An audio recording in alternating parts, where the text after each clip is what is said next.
A society that only respects women when they suffer quietly is not protecting women. It is consuming them. The kingdom of Bugembe glittered beneath the golden East African sun. Its drums echoed through the hills every morning. Lanterns glowed against carved wooden palaces at night, and silk banners danced above crowded courtyards, where servants bowed whenever Princess Nambi passed. Nambi was admired across Bugembe. Beautiful, disciplined, elegant, the perfect royal daughter. But what truly made the kingdom adore her was not her beauty. It was her obedience.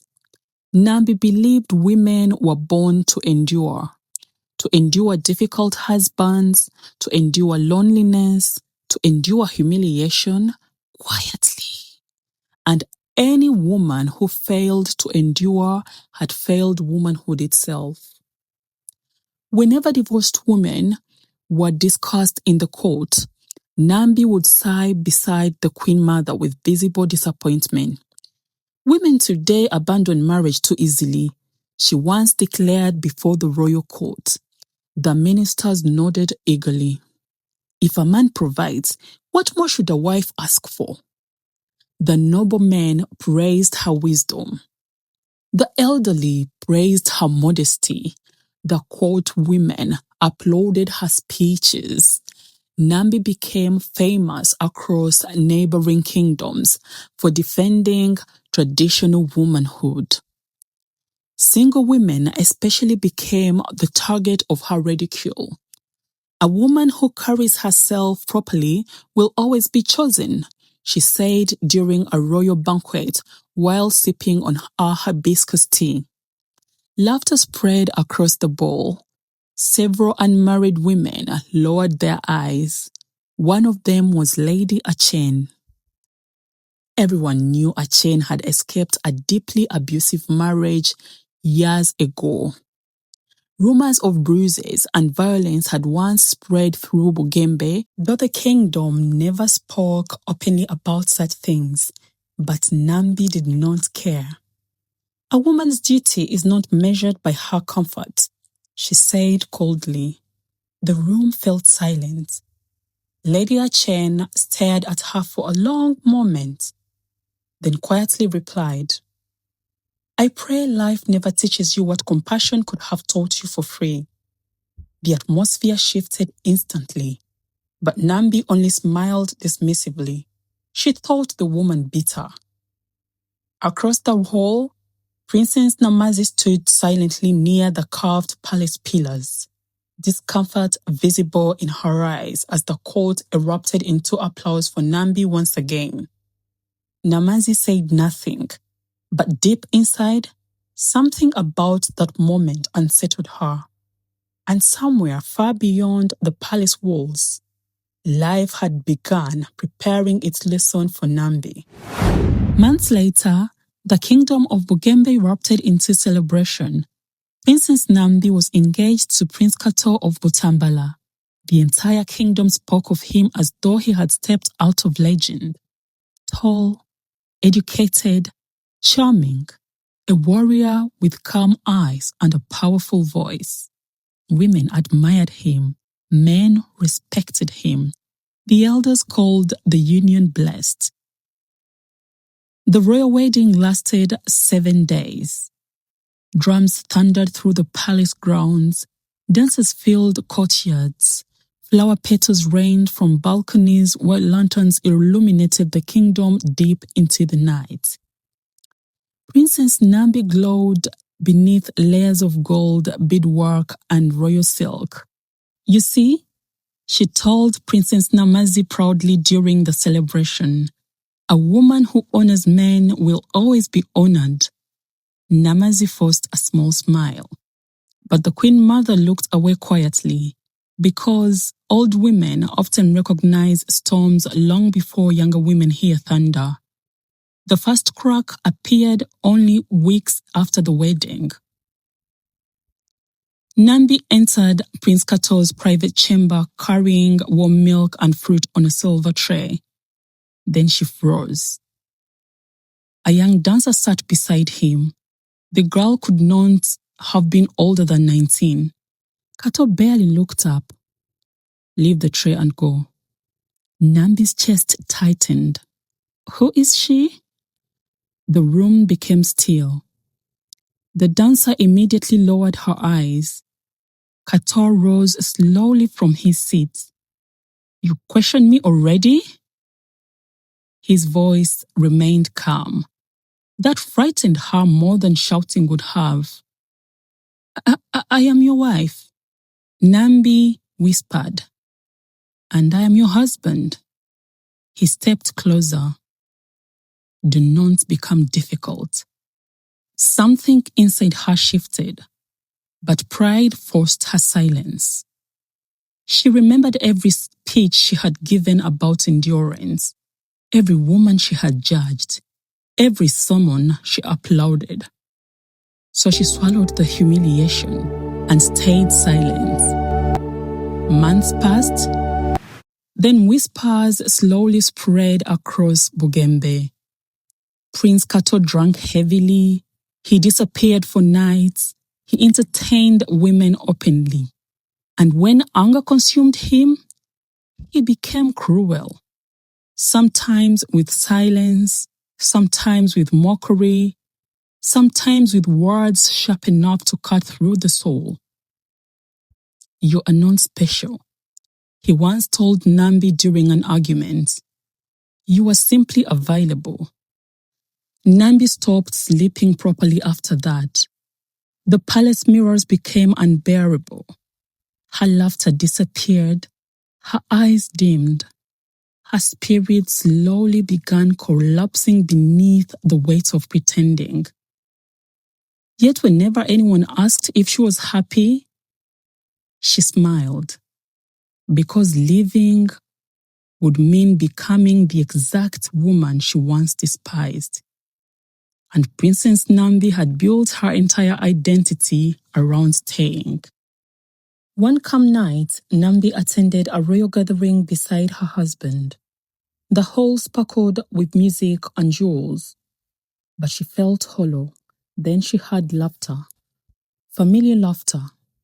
Lady Achen, the divorced woman she had once humiliated, stood across the ballroom wearing deep emerald silk, radiant and peaceful. Beside her was a little girl clutching her hand, and for the first time, Nambi noticed something shocking. Achen looked free, not ruined, not ashamed, not bitter, just free. Their eyes met. Nambi quickly looked away, but later that night, after Kato disappeared with another woman during the banquet, Nambi found herself standing alone on a palace balcony. Warm night air moved gently through the palace lanterns around her. Then Achen approached. Neither woman spoke at first. Finally, Achen said, "It's a cold night." Nambi nodded. Her throat tightened. She hated herself for what came next. Does it ever stop hurting? Achen looked at her carefully. Yes. Nambi's eyes filled instantly. Not because of the answer, but because it was the first kindness anyone offered her in months. You must really hate me, Nambi whispered. Achen exhaled slowly. I pitied you long before this happened. Nambi flinched. You had everything. No, Achen replied gently. You only had approval. The words shattered something inside her because they were true.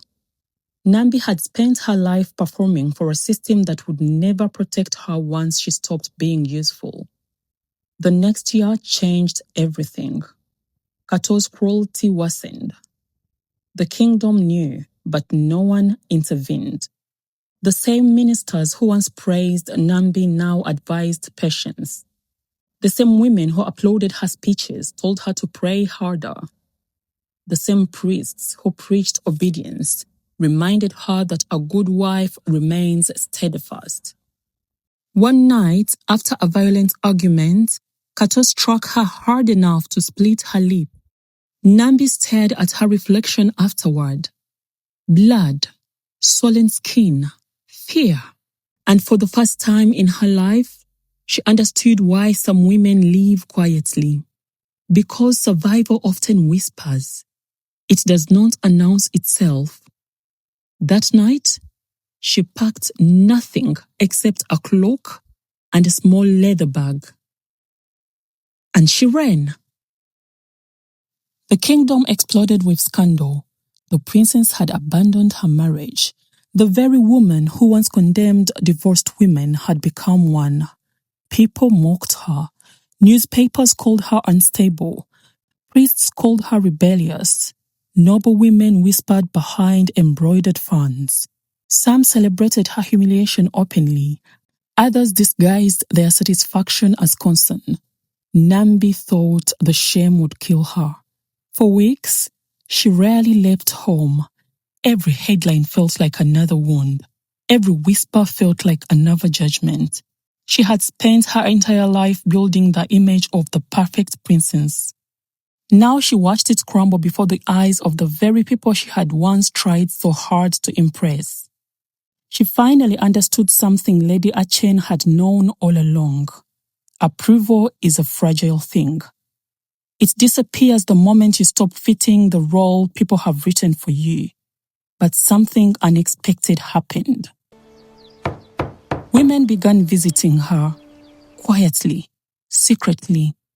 Widows, single mothers, women wrapped in miserable marriages, women blamed for surviving impossible things.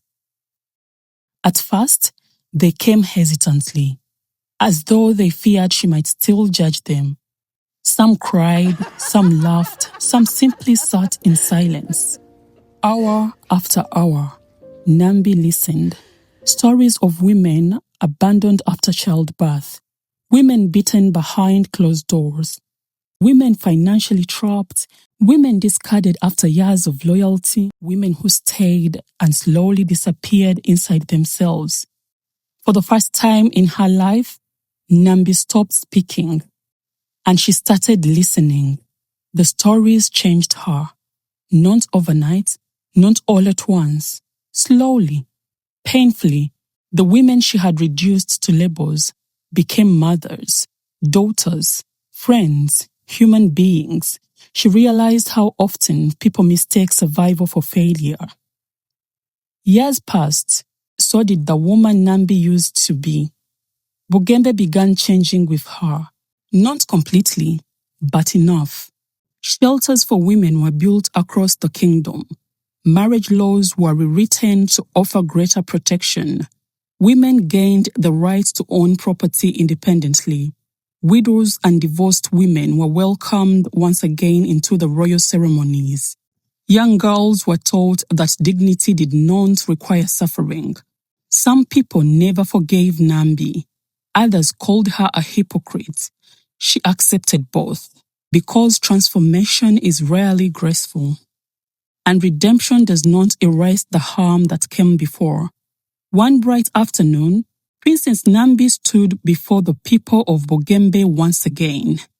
The square stretched far beyond the palace gates. Thousands had gathered, married women, single women, widows, divorced women, young girls, grandmothers.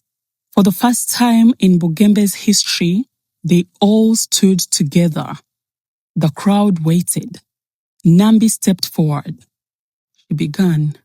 When I was young, I believed suffering made women honorable. Silence settled across the square. I believed endurance was holiness. She paused.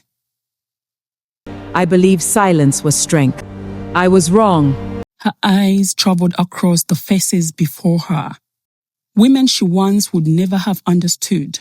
A gentle wind swept through the kingdom banners. There is nothing righteous about teaching women to disappear inside their pain. Several women lowered their heads and wept. Nambi continued. A society that only respects women when they suffer quietly is not protecting women. It is consuming them. The square remained silent. Then from somewhere in the crowd, one woman began clapping. Then another, until the entire kingdom echoed with applause. Not for the perfect princess she once was, but for the woman who had found the courage to change. Later that evening, Nambi returned to the same palace balcony she had once stood broken beneath the lanterns. A calm tropical breeze drifted through the air. The royal drums echoed softly across the hills of Bogembe. Far below, women crossed the palace courtyards together. Single women, divorced women, widows, young girls, and old women, laughing freely beneath the lantern lights. No longer invisible. Nambi watched them for a long time. Then she closed her eyes. At last, she understood what compassion had been trying to teach her all those years ago. Not every woman who lives has failed. Not every woman who stays is safe. And sometimes, the strongest kingdoms are not the ones that demand silence, but the ones that make room for mercy. The perfect princess had been admired, but the queen who became human would be remembered.